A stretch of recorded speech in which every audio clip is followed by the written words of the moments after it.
Hey guys, I got a YouTube request. Someone asked me if I can make a video showing the zoom feature on the Sony HDR-CX240, and that's exactly what I'm going to do right now. But while I'm showing you this, I want to be talking about three different things, or I think it's about three that I want to talk about.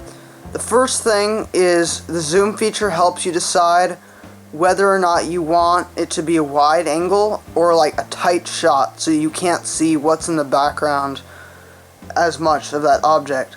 The second thing I wanted to go over is depth of field, and the zoom feature helps with the depth of field as well. And the third thing I wanted to talk about is the vertigo effect. Now this effect is not used nearly as common as those other things, but the vertigo effect makes everything feel uneasy. So I'm just going to go over the first thing while shooting this test footage, which is a wide angle versus a tight shot where you can't see as much. So right now I'm going to bring the camera up close to that object.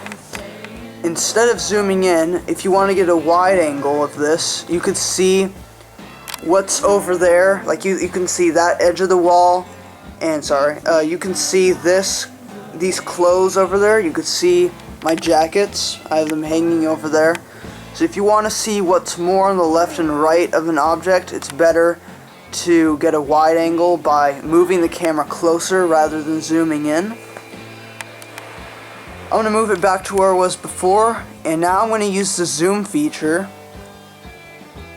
So now I'm about as close as I was to that object, but now you can't even see what's on the left and right. Like, you can only see this object. If I zoom in even more, you still can't see it. But if I zoom in, zoom out even more, then the jackets come into view. So I think this zoom feature is very useful by getting a tight shot. Okay, so the next thing is shallow depth of field versus, I think it's deep depth of field, which makes sense. By getting deep depth of field is what I believe it is. Hopefully I don't get it mixed up. But if I move it closer, the whole image is in focus. Like you can see that door stopper over there is in focus as well, other than the object. And with my camcorder, which is the Sony HDR-CX240, you cannot change the focus manually. Well, you can, it's just not easy and efficient. It's better to have an actual like focus wheel in front of, like, right by your lens.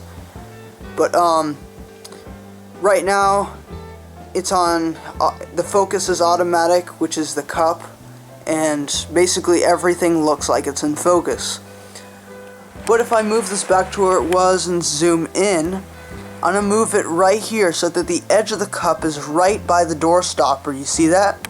And then when I zoom in, the door stopper suddenly zooms in as well, so it doesn't seem as far away, which when you have a wide angle, everything in the background looks so far away while everything in front looks so close.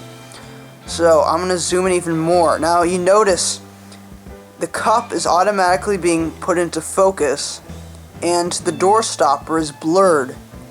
But if I move this over here so that I get more of the background in the shot, the door stopper gets in focus, and then when I move it over there, it stays in focus. So this easily shows how zooming in helps with depth of field.